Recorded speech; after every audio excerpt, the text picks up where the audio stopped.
హల్లెలూయా. యేసుక్రీస్తు నామములో శుభవార్త టీవీలో ఈ నా వాక్యాన్ని వింటున్న మీ అందరికీ యేసయ్య నామములో ప్రత్యేకమైన వందనాలు.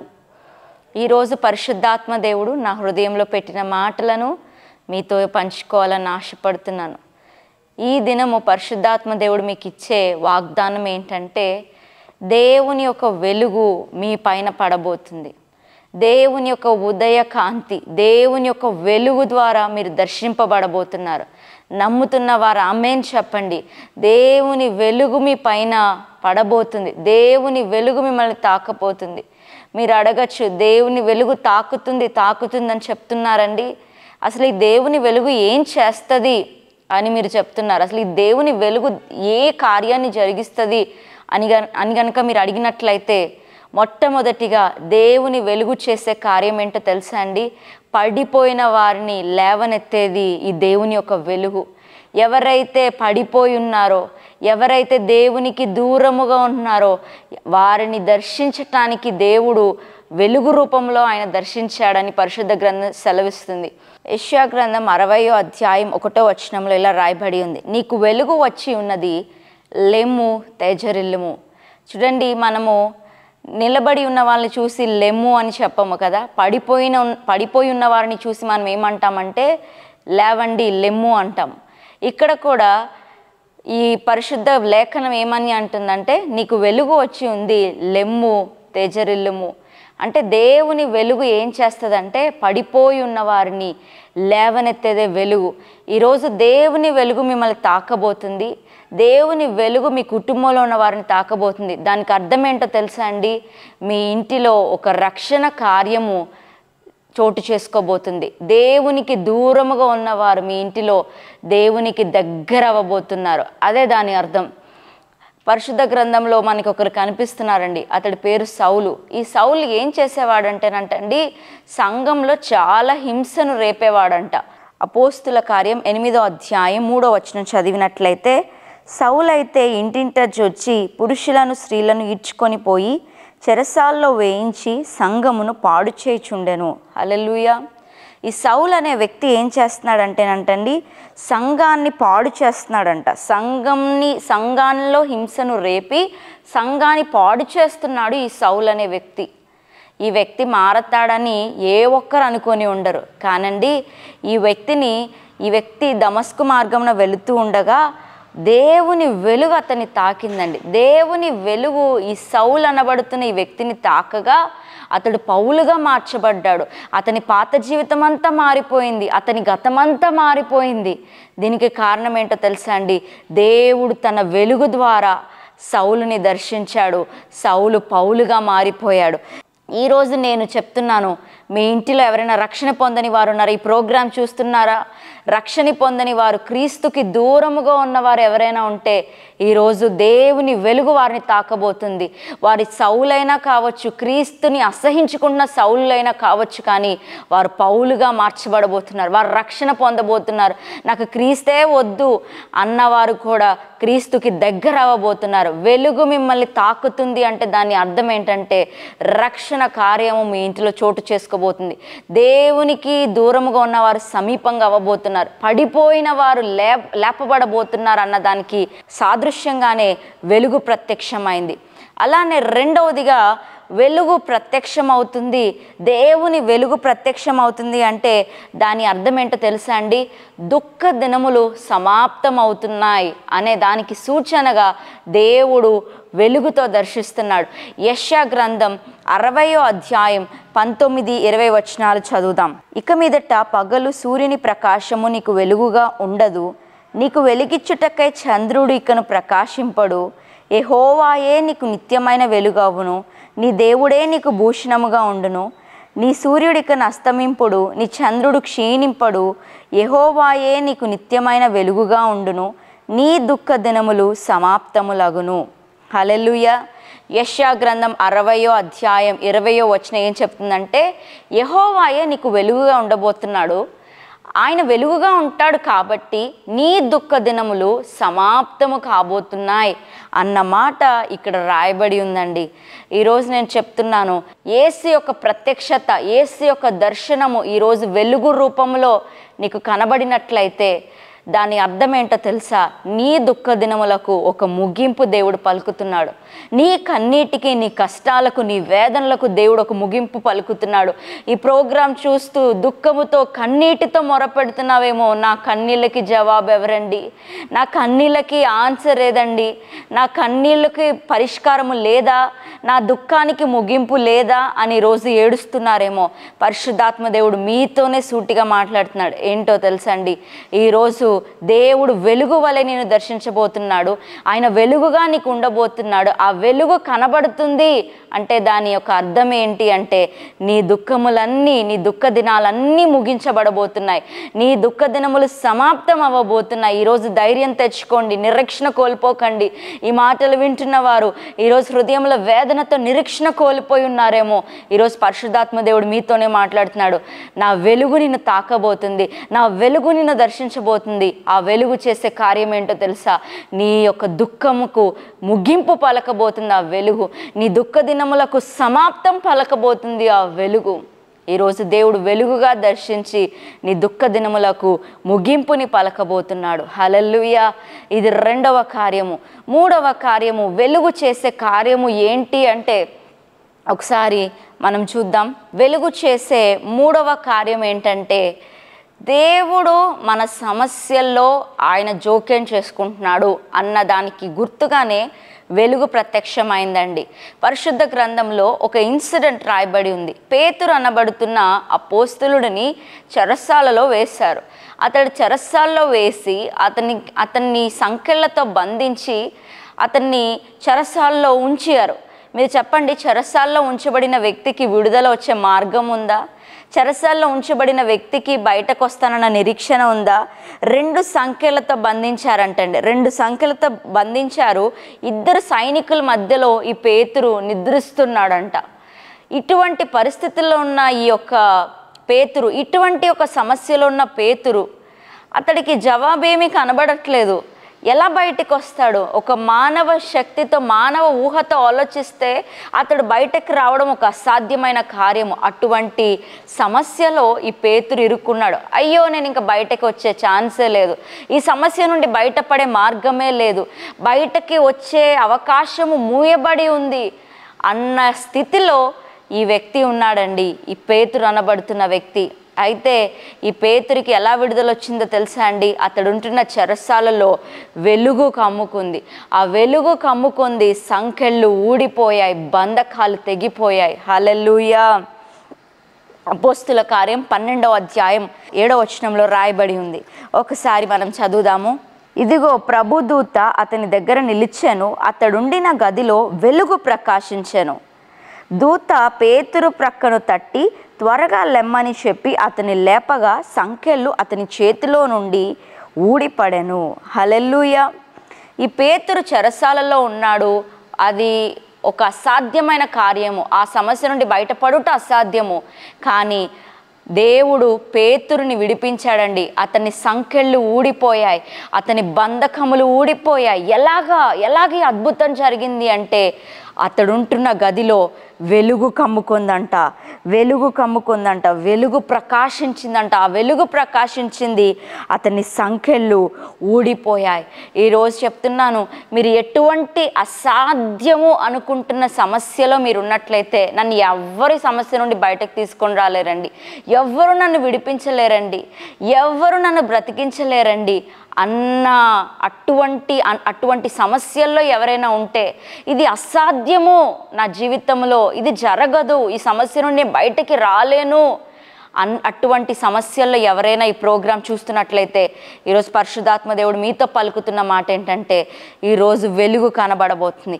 ఈ వెలుగు కనిపించిందంటే దానికి అర్థం ఏంటో తెలుసా? నీ సమస్యలో దేవుడు జోక్యం చేసుకుంటున్నాడు. వెలుగు కనిపించిందంటే దానికి అర్థం ఏంటంటే, నీ పోరాటంలో దేవుడు జోక్యం చేసుకుంటున్నాడు, నీ శ్రమలో ఆయన జోక్యం చేసుకుంటున్నాడు. అయ్యో, నేను బయటకు రాలేనని నువ్వు అనుకుంటున్నావు, కానీ వెలుగు కనిపించిందంటే దాని అర్థం ఏంటో తెలుసా? నీకు ఒక నిరీక్షణ ఉంది.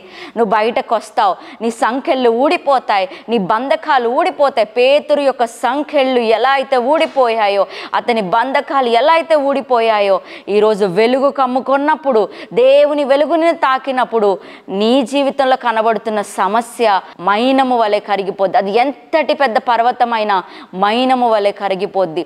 సో వెలుగు కనిపించిందంటే దాని మూడవ అర్థం ఏంటంటే, దేవుడు నా సమస్యలో జోక్యం చేసుకుంటున్నాడు, దేవుడు నా సమస్యని పట్టించుకుంటున్నాడు, దేవుడు నా సమస్యలో ఇన్వాల్వ్ అవుతున్నాడు అని అర్థం చేసుకోవాలి. దేవుడు చూసి చూడనట్టుగా మీకు కనిపించవచ్చు, కానీ దేవుడు చూస్తున్న దేవుడు, ప్రతీదీ ఆయన చూస్తున్నాడండి. మీకు అద్భుతం చేయడానికి ఆయన నిశ్చయించుకొని ఉన్నాడు. హల్లెలూయా. చివరిగా దేవుని వెలుగు కనబడిందంటే దానికి అర్థం ఏంటో తెలుసా అండి?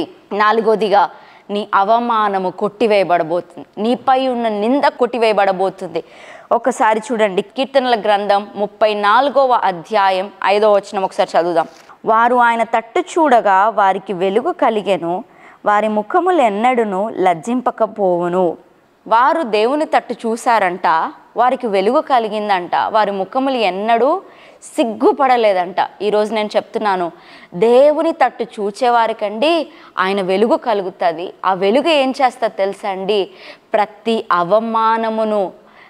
అవమానమును నిందను కొట్టివేస్తుంది. అవమానము రాకుండా నిన్ను భద్రపరుస్తుంది, సిగ్గు రాకుండా భద్రపరుస్తుంది. ఈరోజు దేవుని వైపు చూడండి, నీపై ఉన్న అవమానాన్ని దేవుడు కొట్టివేయబోతున్నాడు. దేవుని వైపు చూసినప్పుడు వెలుగు ప్రత్యక్షమవుద్ది. ఆ వెలుగు ప్రత్యక్షమైందంటే దాని అర్థం ఏంటో తెలుసా అండి? నీ అవమానము ముగించబడుతుంది, నీ ముఖము ఎన్నడూను సిగ్గుపడదు, నువ్వు ఎప్పుడు తలదించుకోవు, ఎప్పుడు నువ్వు అవమానం పొందవు, ఎప్పుడు నువ్వు క్రింది వానిగా ఉండవు. ఈరోజు నువ్వు అవమానపడుట, నిందలు పడుట దేవునికి ఇష్టం లేదు. ఈరోజు దేవుడు నిన్ను హెచ్చించాలని ఆశపడుతున్నాడు, నీ అవమాన నిందని కొట్టివేయాలని ఆశపడుతున్నాడు. దానికి సాదృశ్యంగానే దేవుడు మిమ్మును వెలుగుతో దర్శిస్తున్నాడు. ఈ 4 కార్యాలు జరుగుతాయండి. దేవుడు తన వెలుగుతో దర్శించినప్పుడు మొట్టమొదటిగా ఏం జరుగుతుందో తెలుసా? రక్షణ లేని వారు రక్షణ పొందుతారు. రెండవదిగా దుఃఖ దినములు సమాప్తమవుతాయి. మూడవదిగా అసాధ్యము అని చెప్పబడుతున్న సమస్యలు కూడా దేవుడు జోక్యం చేసుకుంటున్నాడు, దేవుడు పట్టించుకుంటున్నాడని మనకు అర్థమవుతుంది. నాలుగవదిగా చూస్తే మనం ఎన్నటికీ అవమానం పొందము. దేవుని వెలుగు కనిపించిందంటే దాని అర్థం ఏంటంటే అవమానము కొట్టివేయబడుతుంది, నిందలు కొట్టివేయబడుతున్నాయి. హల్లెలూయా. ఈరోజు దేవుని వెలుగు మిమ్మల్ని దర్శించబోతుందండి. మీరు ఎవరో నాకు తెలియదు, కానీ ప్రోగ్రాం మీరు చూస్తున్నట్లయితే ఎంతో దుఃఖముతో, బాధతో, వేదనతో మీరు చూస్తున్నారేమో. ఈరోజు దేవుడు తన వెలుగు ద్వారా దర్శించాలని ఆశపడుతున్నాడు. ఈ వెలుగు చేసే కార్యాలని నేను చెప్పుకుంటా వచ్చాను. చాలా కార్యాలు ఉన్నాయి. 4 కార్యాలు నేను మీ ముందు ఉంచాను. వెలుగు కనిపించిందంటే దానికి సాదృశ్యము రక్షణ. మీ ఇంట్లో ఎవరైనా రక్షణ పొందని వారు ఉన్నారంటే వారు రక్షణ పొందుకోబోతున్నారు. నువ్వు హ్యాండిల్ చేయలేని ప్రాబ్లమ్స్ని దేవుడు హ్యాండిల్ చేయబోతున్నాడు. నీకు అద్భుతం జరగబోతుంది. ఈ సమయంలో నేను మీ కొరకు ప్రార్థన చేస్తాను, నాతో కలిసి ఏకీభవించండి.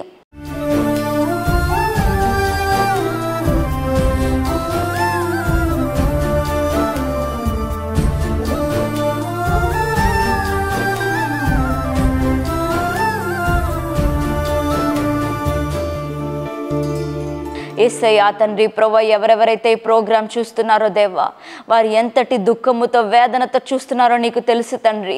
ఈరోజు ప్రభువా నీ వెలుగు వారిని తాకునుగాక. ఈ ప్రోగ్రాం ఎవరైతే చూస్తున్నారో వారి ఉంటున్న గృహములో వెలుగు కమ్ముకొనుగాక, దేవుని వెలుగు తాకునుగాక, ప్రతి ఒక్కరిని దేవుని వెలుగు ముట్టునుగాక. ప్రభువా వెలుగు ద్వారా వారిని దర్శించమని అడుగుతున్నానయ్యా, నీ వెలుగు ద్వారా వారికి కనబడమని అడుగుతున్నానయ్యా. ఇప్పుడే దేవుని వెలుగు మిమ్మల్ని తాకుతుందండి. మీరుంటున్న గృహములో దేవుని వెలుగు కమ్ముకుంటుంది. మీరు ఏ గృహము నుండి అయితే ఈ వాక్యాన్ని వింటున్నారో దేవుని వెలుగు మీ గృహమును కమ్ముకుంటుంది. ఇప్పుడే దేవుని వెలుగు తాకునుగాక, ప్రతి బంధకములు ఊడిపోవునుగాక, ప్రతి సమస్యలు ఇప్పుడే తొలగిపోవునుగాక. అయ్యా తండ్రి, ఎవరెవరైతే రక్షణ పొందని వారు ఈ లైవ్ ప్రోగ్రాం చూస్తున్నారో తండ్రి, ఎవరెవరి ఇళ్లలో రక్షణ పొందని పొందని వారు ఉన్నారో ఇప్పుడే వారిని నీ వెలుగు తాకునుగాక. సౌలు పైన వెలుగు పడగా అతడు పౌలుగా ఎలా మార్చబడ్డాడో ఇప్పుడే వెలుగు తాకునుగాక. రక్షణ పొందని వారిపైన నీ వెలుగు తాకునుగాక. వారు రక్షణ పొందుదురుగాక. వారు ప్రతి బంధకములు విప్పబడునుగాక. నీ శక్తి దిగునుగాక. నీ మహిమ దిగునుగాక. నీ వెలుగు కుమ్మరించబడునుగాక. అయ్యా తండ్రి, ఈరోజు ప్రభా నీ వెలుగు ద్వారా నీ బిడ్డలను దర్శించమని, నీ కృపతో నింపుమని యేసు నామములో అడిగి వేడుకుంటున్నాం తండ్రి. ఆమేన్, ఆమేన్. దేవుడు అద్భుతం చేయబోతున్నాడు. దేవుని వెలుగు ఈరోజు మీ గృహాల్ని నింపిందండి. ఈ వెలుగు మీ గృహాల్ని నింపిందంటే దాని అర్థం ఏంటంటే ఒక అద్భుత కార్యం ముందుంచబడింది. మీరు ఏమాత్రం నిరీక్షణ కోల్పోకండి.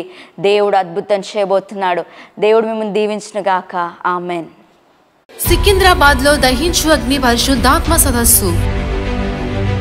తేదీలు 2025 మే 12, 13, 14, 15, 16, 17 తారీఖులలో. ప్రతిరోజు ఉదయం 9 గంటలకు సదస్సు ప్రారంభించబడును. స్థలము హరిహర కళాభవన్, ఫ్యాట్నీ సెంటర్, సికింద్రాబాద్. ఈ సదస్సులో వాక్యోపదేశకులు డాక్టర్ థామస్ గారు మరియు డాక్టర్ శీబా థామస్ గారు, దహించు అగ్ని మినిస్ట్రీస్, రాజమండ్రి. పాస్టర్ రాంబాబు గారు, బెంగళూరు. బ్రదర్ అనిల్ కుమార్ గారు, హైదరాబాద్. పాస్టర్ జస్టిన్ గారు, చెన్నై. డాక్టర్ జయశీలన్ గారు మరియు కృపా జయశీలన్ గారు, చెన్నై. పాస్టర్ వినోద్ గారు, దుబాయ్. మిమ్మల్ని శక్తివంతమైన వాక్య పరిచర్యలో నడిపించెదరు. మరియు సిస్టర్ క్యాథరిన్ గారు, సిస్టర్ కరిష్మా గారు మిమ్మల్ని స్తుతి ఆరాధనలో నడిపించెదరు. రిజిస్ట్రేషన్ ఫీజు 600 రూపాయలు మాత్రమే. మరిన్ని వివరములకు మమ్మల్ని సంప్రదించవలసిన ఫోన్ నెంబర్ 9494940072. ఇది కుటుంబ ఆశీర్వాద కూడిక. ఇక్కడ మేము మా కుటుంబాలను కట్టుకున్నాం. మరి మీరు? అయితే ప్రతి శుక్రవారం రాజమహేంద్రవరంలో జరిగే ఈ కుటుంబ ఆశీర్వాద కూడికలో పాల్గొనండి. ఈ కూడిక జరుగు స్థలం దహించు అగ్ని ఆడిటోరియం, నటరాజ్ థియేటర్, రాజమహేంద్రవరం. సికింద్రాబాద్ లో దహించు అగ్ని అద్భుత అసాధారణ కూడిక ప్రతి శనివారం సాయంత్రం 5 గంటల నుండి ప్రారంభించబడును. స్థలం SPG church ground, alpha hotel వెనుక, సికింద్రాబాద్. మరిన్ని వివరాలకు 9494940074 మరియు 75. రాజమహేంద్రవరంలో దహించు అగ్ని అభిషేక ఆదివారపు ఆరాధన ఇప్పుడు ప్రతి ఆదివారం ఉదయం 9:30 నుండి ప్రారంభించబడును. తప్పక పాలు పొందండి, దైవిక ఆశీర్వాదం పొందండి. స్థలం దహించు అగ్ని ఆడిటోరియం, నటరాజ్ థియేటర్, రాజమహేంద్రవరం. మీ ప్రార్థన అవసరతలకు 9494940072 మరియు 73. ఈ టీవీ కార్యక్రమాన్ని చూసి ఆశీర్వదించబడినట్లయితే దహించు అగ్ని టీవీ పరిచర్యకు మరియు బ్లెస్సింగ్ ల్యాండ్ కు సహకరించండి. దహించు అగ్ని trust current account number 357222444370, state bank of India main branch, Rajamahendravaram. మా అడ్రస్ డాక్టర్ థామస్ దహించు అగ్ని మినిస్ట్రీస్, తుమ్మలోవా, రాజమహేంద్రవరం.